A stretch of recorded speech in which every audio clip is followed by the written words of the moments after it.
Hi friends, Basha's கிச்சனில் இன்றைக்கி நம்ம எறா குழம்பு தேங்காய் போட்டு எப்படி செய்யுதுன்னு பார்க்க போகிறோம். ரொம்ப சிம்பிளாக ஈஸியாக அந்த ரெசிபி நம்ம வீக்கெண்டுக்கு பிளான் பண்ணலாம். எப்படி செய்யுதுன்னு வாங்க பார்க்கலாம்.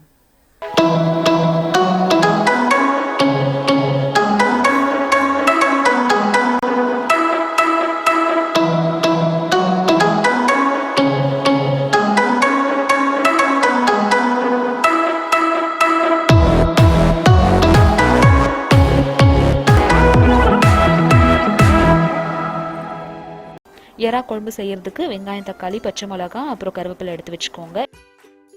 ஒரே ஒரு வெங்காயத்தை 2 பத்த தேங்காயோடு சேர்த்து அரைச்சி அதையும் நான் எடுத்து வச்சுருக்கேன். ப்ரான்ஸை நல்லா க்ளீன் பண்ணி வாஷ் பண்ணி இந்த மாதிரி எடுத்து வச்சுக்கோங்க. நான் வந்து இன்றைக்கி மீடியம் சைஸ் ப்ரான்ஸ் எடுத்திருக்கேன். இப்போ ஒரு கடாயில் 3லேருந்து 4 டேபிள் ஸ்பூன் அளவுக்கு எண்ணெய் விட்டுட்டு பட்டை, கிராம்பு போட்டு தாளிச்சிக்கலாம். அடுத்ததான் நறுக்கி எடுத்து வச்சுருக்க வெங்காயத்தை சேர்த்துருங்க. ஒரு 3லேருந்து 4 நிமிஷத்துக்கு இதையும் நல்லா வதங்க விடுங்க.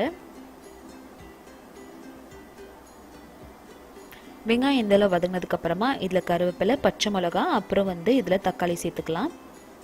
தாளிக்கிறதுக்கு எடுத்ததில் வந்து நான் வெங்காயமும் தக்காளியும் சம அளவு எடுத்திருக்கேன். எந்த அளவு நம்ம தாளிக்கிறதுக்கு வெங்காயம் சேர்த்துருக்கோமோ அதே அளவு வெங்காயம் தேங்காயோடு சேர்த்து இதில் நான் அரைச்சி சேர்த்துருக்கேன். அதையும் எல்லாத்தையும் நல்லா மிக்ஸ் பண்ணி விட்டுக்கோங்க.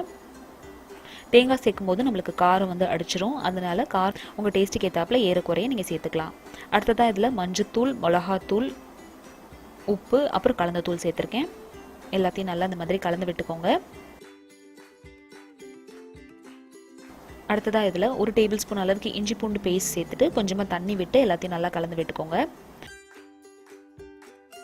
இப்போ இதில் தேங்காய் அப்புறம் இஞ்சி பூண்டோட பச்சை வாசனை போகணும். ஒரு 10 நிமிஷத்துக்கு இது கொதிக்க விடுங்க. 10 நிமிஷத்துக்கு அப்புறமா எண்ணெய் பிரிஞ்சு இந்த மாதிரி வந்துடும். தேங்காயோட பச்சை வாசனையும் போயிடும். இந்த ஸ்டேஜில் நீங்கள் வந்து எறாவை சேர்த்துருங்க. எறா வந்து வேகிறதுக்கு ரொம்ப டைம் ஆகாது. கரெக்டாக ஒரு 5லேருந்து 6 நிமிஷம் வந்து லோ ஃப்ளேமில் லிட் க்ளோஸ் பண்ணி வேக வச்சிங்கன்னா போதும். ஒரு 6 நிமிஷத்துக்கு அப்புறம் பாருங்கள், நம்மளோட எறா நல்லா வெந்து மிதக்க ஆரம்பிச்சிடும். இப்போ நம்மளோட எறா குழம்பு தயாராகிடுச்சு. கொத்தமல்லி இலை போட்டு கார்னிஷ் பண்ணிங்க அப்படின்னா நம்மளோட சூப்பர் டேஸ்டியான தேங்காய் போட்ட எறா குழம்பு தயாராகிடுச்சு. இப்போ இதை நம்ம டிஷ் அவுட் பண்ணிடலாம். இந்த 2 ரெசிபிஸ் உங்களுக்கு பிடிச்சிருந்துச்சு அப்படின்னா இந்த வீடியோக்கு லைக் கொடுங்க. சேனல் ஃபர்ஸ்ட் டைம் பார்க்குறீங்கன்னா கண்டிப்பாக சப்ஸ்கிரைப் பண்ணுங்கள். இதே மாதிரி வீக்கெண்ட் லஞ்ச் மெனு கோம்போஸ் உங்களுக்கு வேணும் அப்படின்னா டிஸ்கிரிப்ஷன் பாக்ஸில் லிங்க் பாருங்கள். இந்த எறா குழம்பு சப்பாத்தி, நானுக்கும் ரொம்ப சூப்பராக இருக்கும். நைட் டின்னரில் வந்து நீங்கள் கெஸ்ட் வராங்க அப்படின்னாலும் இதை நீங்கள் சர்வ் பண்ணலாம். இன்னொரு இன்ட்ரெஸ்டிங்கான வீடியோவில் அடுத்து உங்களை வந்து சந்திக்கிறேன். தேங்க்யூ ஸோ மச் ஃபார் வாட்சிங். பாய்.